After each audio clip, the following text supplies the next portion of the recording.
time in history to be born? It's a grim question, but it highlights just how far we've come.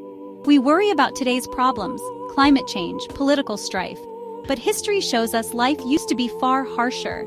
For most of human existence, surviving infancy was a coin toss. The world was brutal and life was fragile. To answer this question, we'll look at catastrophic events, relentless eras, and the raw numbers, child mortality, famine, and global crises.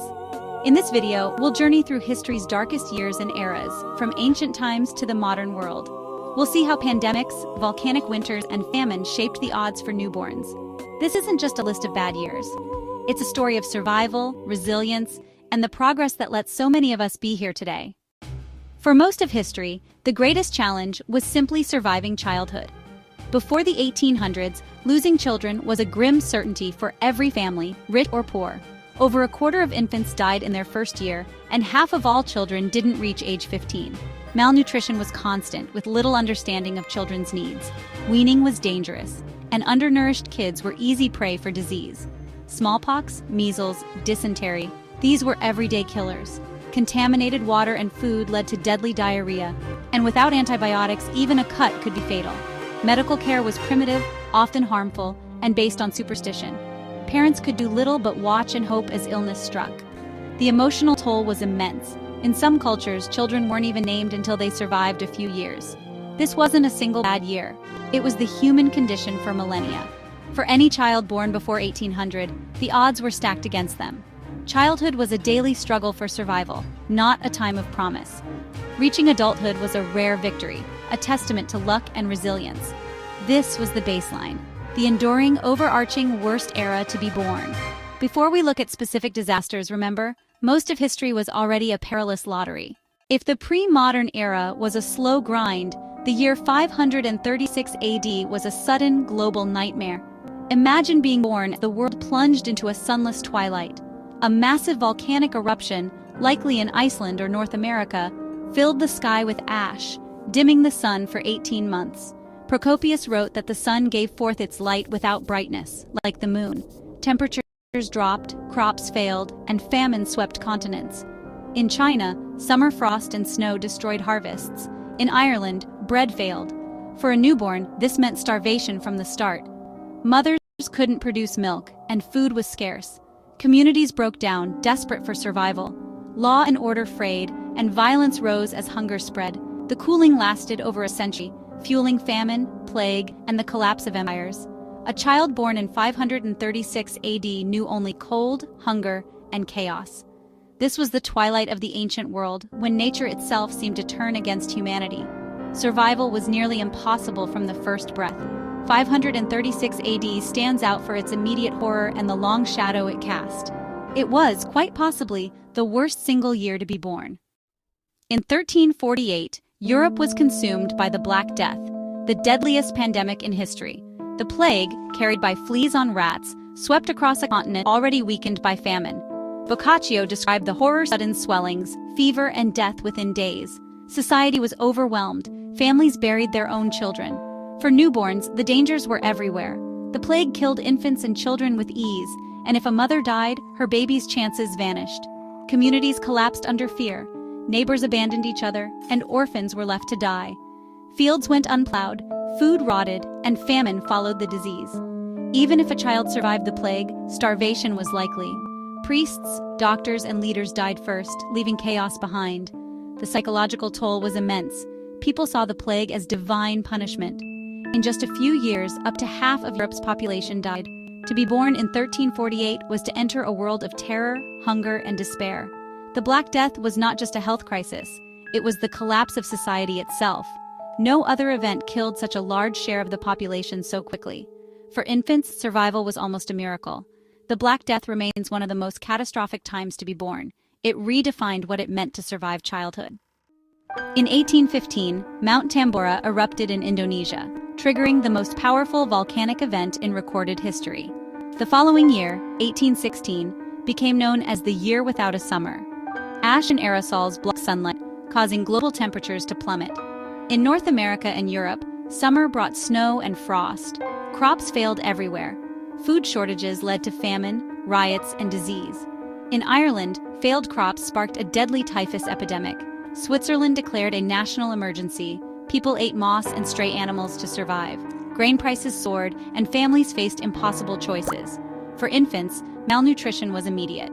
Mothers couldn't feed them, and orphanages overflowed.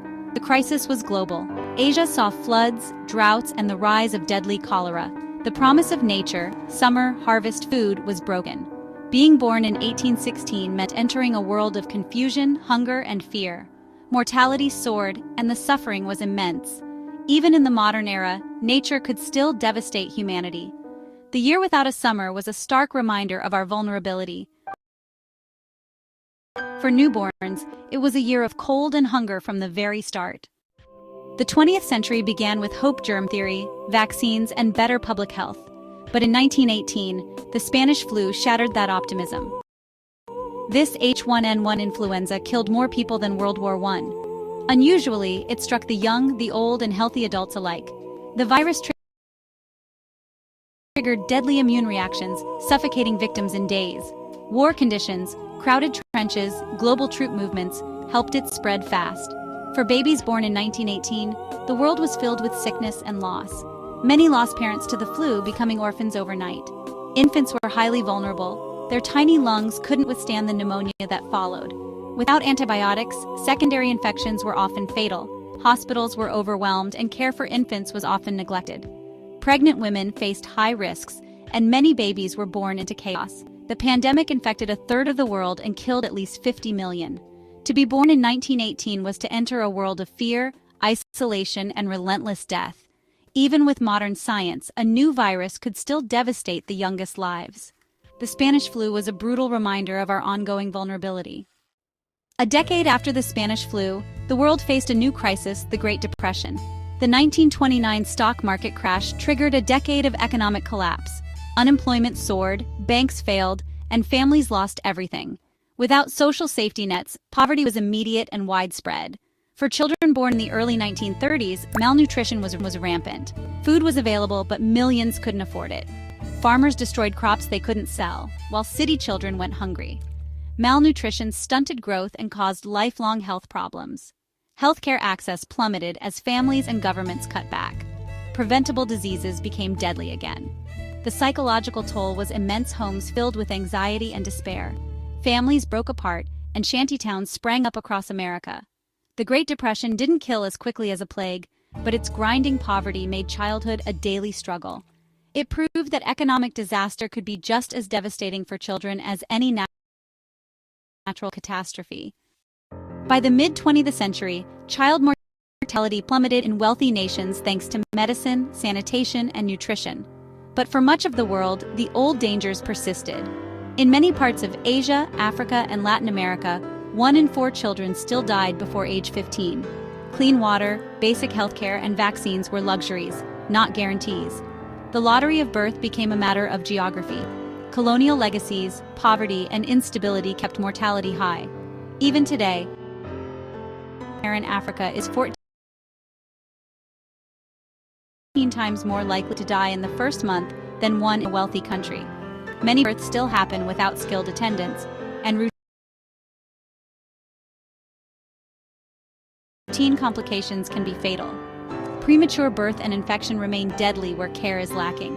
The technology to save lives exists, but access is unequal. While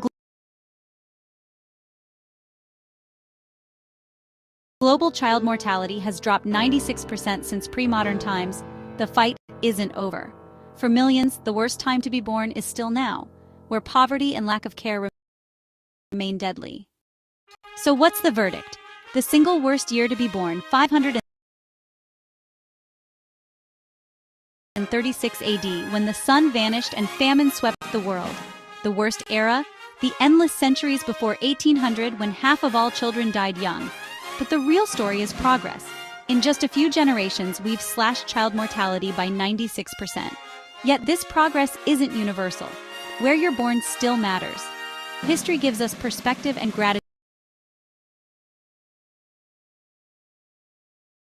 for today's advances. The past was not a better time, for far more dangerous. We've come